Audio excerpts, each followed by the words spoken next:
വലിയ വലിയ വാർത്തകൾക്കിടയിൽ, സ്ഫോടനങ്ങൾക്കിടയിൽ ചെറിയ കാര്യങ്ങൾ പറയാനും ആരെങ്കിലുമൊക്കെ വേണ്ടേ? ഒരു ചെറിയ കാര്യം നിങ്ങളോട് പങ്കുവെക്കാൻ വേണ്ടിയിട്ടാണ് ഞാൻ ഈ വീഡിയോയുമായി നിങ്ങൾക്ക് മുമ്പിലേക്ക് വന്നത്. ഒറ്റപ്പെട്ട സംഭവമെന്നോ പുരോഗമന കാഴ്ചപ്പാടിന് കോട്ടം തട്ടുന്ന സംഭവമെന്നോ ഒക്കെ കരുതി മാധ്യമങ്ങൾ വലിയ പ്രാധാന്യം കൊടുക്കാതെ പോയൊരു വാർത്ത ആയതുകൊണ്ടാണ് ചെറിയ കാര്യമെന്ന് ഞാൻ പറഞ്ഞത്. ഇനി കാര്യത്തിലേക്ക് വരാം. കഴിഞ്ഞ ദിവസം നമ്മുടെ അയൽ സംസ്ഥാനമായ തമിഴ്നാട്ടിൽ ഒരു കൊലപാതകം നടന്നു. 5 മാസം മാത്രം പ്രായമുള്ള പിഞ്ചു കുഞ്ഞിനെ സ്വന്തം അമ്മ ശ്വാസം മുട്ടിച്ച് കൊലപ്പെടുത്തിയെന്നുള്ളതാണ് ആ വാർത്ത. കൊലപാതകത്തിൻ്റെ കാരണമാണ് ഏറ്റവും ഞെട്ടലുണ്ടാക്കിയത്. 23 വയസ്സുള്ള സ്വവർഗാനുരാഗിയായ സുമിത്ര എന്ന പെൺകുട്ടിയുമായി ഒന്നിച്ച് ജീവിക്കാൻ വേണ്ടിയിട്ടാണ് 3 മക്കളുടെ അമ്മയായ ഭാരതി എന്ന സ്ത്രീ 5 മാസം മാത്രം പ്രായമുള്ള പിഞ്ചു കുഞ്ഞിനെ അതിക്രൂരമായി കൊലപ്പെടുത്തിയത്. ഇവൾ സ്വവർഗാനുരാഗിയായിരുന്നുവെങ്കിൽ പിന്നെന്തിനാണ് ഇവൾ വിവാഹം കഴിച്ചതും അതിൽ 3 കുട്ടികളെ ഉണ്ടാക്കിയതും? അവസാനം ഒരു കുഞ്ഞിനെ കൊലപ്പെടുത്തിയും 2 കുഞ്ഞുങ്ങളെ വഴിയാധാരമാക്കിയും ഒരു യുവാവിൻ്റെ ജീവിതം തകർത്തതും എന്തിൻ്റെ പേരിലാണ്? ഇനിയുമുണ്ട് സമാനമായ മറ്റൊരു വാർത്ത.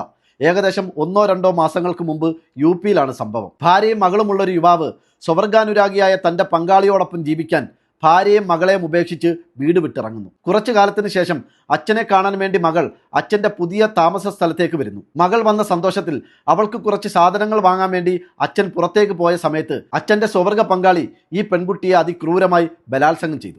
എന്തിനാണ് ഞാൻ നിങ്ങളോട് പറയുന്നതെന്ന് ചോദിച്ചാൽ, നമ്മുടെ നാട്ടിൽ ഈ സ്വവർഗാനുരാഗം ഇപ്പോൾ വലിയ രീതിയിൽ നോർമലൈസ് ചെയ്യപ്പെടുന്നുണ്ട്, അല്ലെങ്കിൽ ജനറലൈസ് ചെയ്യപ്പെടുന്നുണ്ട്. അത് സമൂഹത്തിന് കൊടുക്കുന്ന സന്ദേശം വളരെ മോശമാണ് എന്ന് മാത്രമല്ല, ഏറെ അപകടം പിടിച്ച ഒന്നുകൂടിയാണ്. ഇത്തവണ നടന്ന ബിഗ് ബോസ് ഷോയിൽ വെച്ച് ഈ വിഷയത്തെക്കുറിച്ച് വലിയ ചർച്ചകളും വിവാദങ്ങളും ഉണ്ടായപ്പോൾ മഹാനടനായ മോഹൻലാൽ പറഞ്ഞത് ഇത് ലോകം മുഴുവനും അംഗീകരിച്ച വലിയൊരു സംഭവമാണെന്നാണ്.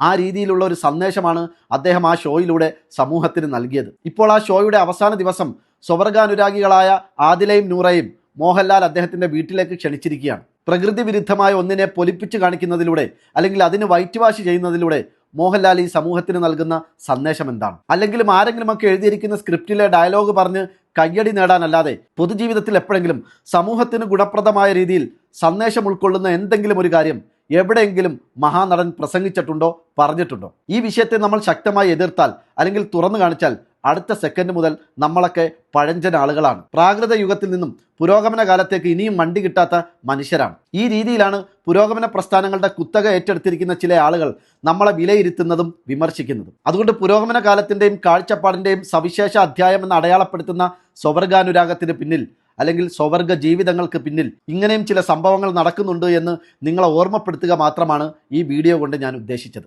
നിങ്ങളുടെ വിയോജിപ്പ് അവർക്കെന്താ? നിങ്ങളുടെ ചെലവ് ജീവിക്കുന്ന ആളാണ് ഞാൻ. എന്റെ വീട്ടിൽ കയറ്റുമല്ലോ അവരെ. ശകലകലാവല്ലഭൻ